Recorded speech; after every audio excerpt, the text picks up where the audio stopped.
Assalamu alaikum wa rahmatullah. Mauritanienne, Mauritanien, je vous salue, moi, Biram Dahabé. Après avoir longuement et minutieusement collecté les informations sur les incidents en cours à Baba Bay depuis quelques jours. En effet, les jeunes de Baba Bay, les femmes de Baba Bay, les populations de Baba Bay sont, à l'instar de toute Mauritanienne et de tout Mauritanien, épris de justice, de fraternité, d'humanité et de patriotisme, sortent chaque année le 27 et 28 novembre pour se remémorer et pour commémorer le deuil qui a frappé les populations mauritaniennes en novembre 1990 et qui est à la base de la fracture douloureuse qui continue à envenimer, à empoisonner le corps du peuple et de l'État mauritanien.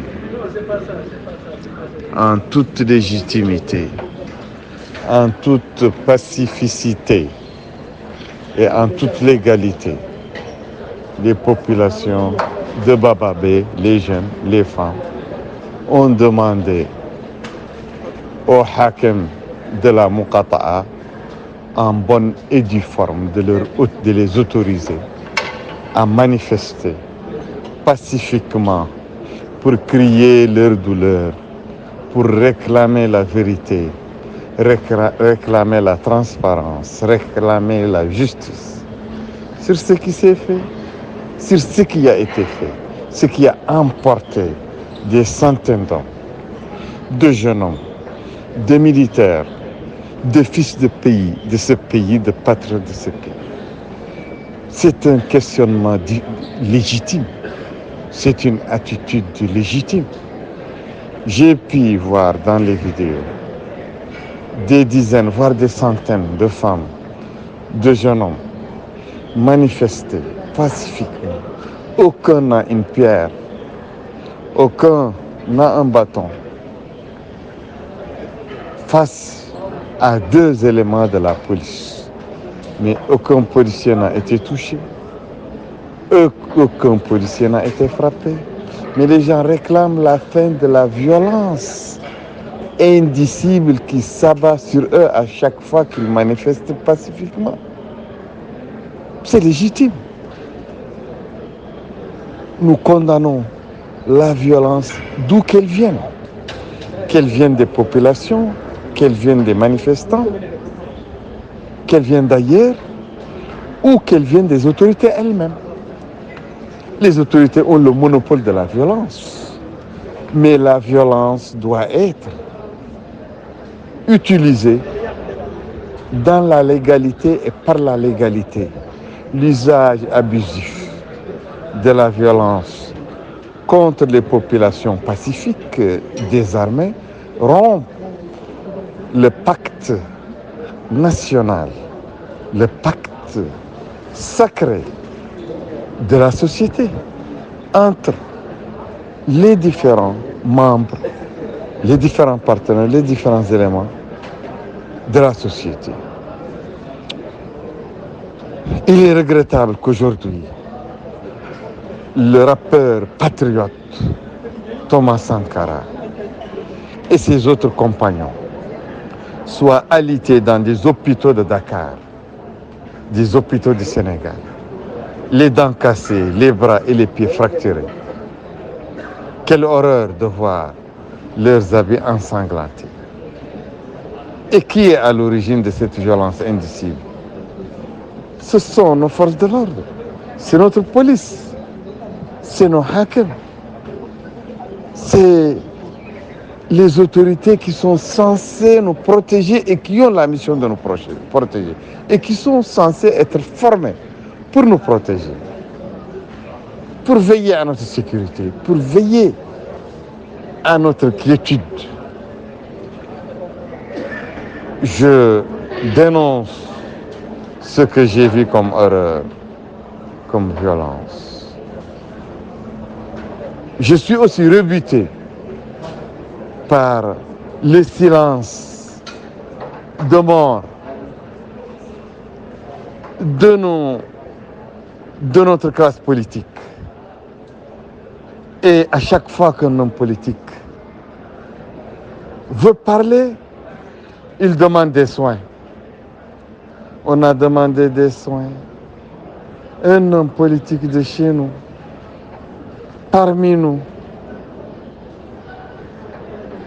rencontre le président Aziz, l'ancien président, alors que les jeunes sont tabassés, violentés, martyrisés à Nouakchott dans les journées post-électorales. Et cet homme politique réclame les soins pour un jeune homme qui a eu la main amputée à cause, encore une fois, de la violence indicible de notre police, de notre armée, de nos forces de sécurité, qui ont été lancées dans les rues contre les populations gratuitement pour intimider les électeurs, pour intimider les citoyens. Cet homme politique réclame les soins, mais l'État doit faire les soins.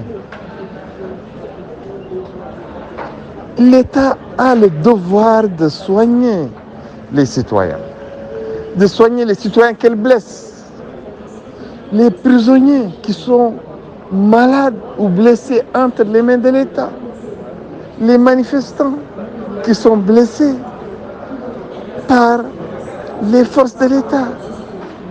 L'État doit les soigner. Ce n'est pas une réclamation en soi. Ce qu'il fallait réclamer, c'est la justice contre les tortionnaires, la justice contre ceux qui attaquent, qui attentent à l'intégrité physique et morale sacrée des êtres humains, des citoyens. Et aujourd'hui encore, j'entends qu'il y a des rencontres entre le président Ghazouani et des hommes politiques. Et ce sont des rencontres qui ne posent pas au président le vrai problème. Monsieur le Président, il faut que les populations puissent manifester sans être réprimées, sans être agressées, sans être violentées. Il faut que les populations puissent avoir l'oreille, l'écoute de l'État pour leurs doléances légitimes. Ce que les gens appellent le passif humanitaire ou ce qu'ils appellent l'épuration ethnique ou la tentative de génocide.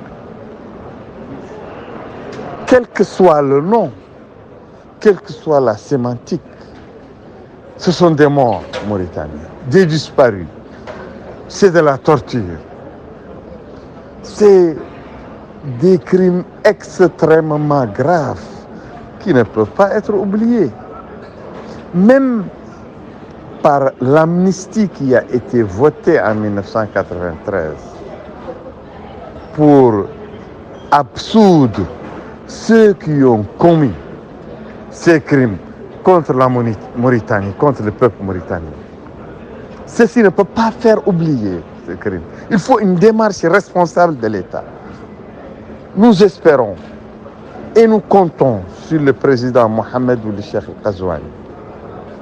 Encore une fois, après tous les espoirs qu'il a suscités par son tempérament flexible, son tempérament pacifique, son tempérament d'écoute à tout le monde, à toutes les parties. Nous comptons sur lui pour qu'il opère ce que les Mauritaniens attendent et réclament, ce qui est certainement la directive de la loi, la directive de la religion, ouvrir le dossier des personnes disparues, des personnes mortes, des personnes torturées, des rescapés, de leurs veuves, de leurs orphelins, de leurs parents, de leurs ayants droit, et discuter avec eux directement, pas par l'intermédiaire des hommes politiques, pas par mon intermédiaire, et pas par l'intermédiaire d'aucun autre homme politique mauritanien. Mais il faut que les personnes elles-mêmes soient les interlocutrices de l'État, du chef de l'État. Le vrai dialogue, c'est le dialogue avec ces gens. Le vrai face à face, les vraies audiences, le président de la République doit les accorder à ces gens. Nous conseillons le président. Nous lançons un appel au président pour cesser, pour ne pas reproduire les mêmes erreurs de ses prédécesseurs qui se sont confiés à des intermédiaires qui n'ont pas la volonté, qui ont plus la volonté de se servir que de servir la nation et l'État par le règlement de ce problème ô combien épineux et gravissime. L'État a absous des coupables par une amnistie. Donc, il y a un problème. Donc, la question est fondée. Les réclamations sont fondées parce qu'il y a amnistie. Amnistie pourquoi? On n'amnistie pas des gens qui n'ont pas commis de crimes. Et les personnes ayant droit ou rescapées n'ont jamais levé la main sur l'une des nombreuses personnes identifiées comme étant coupables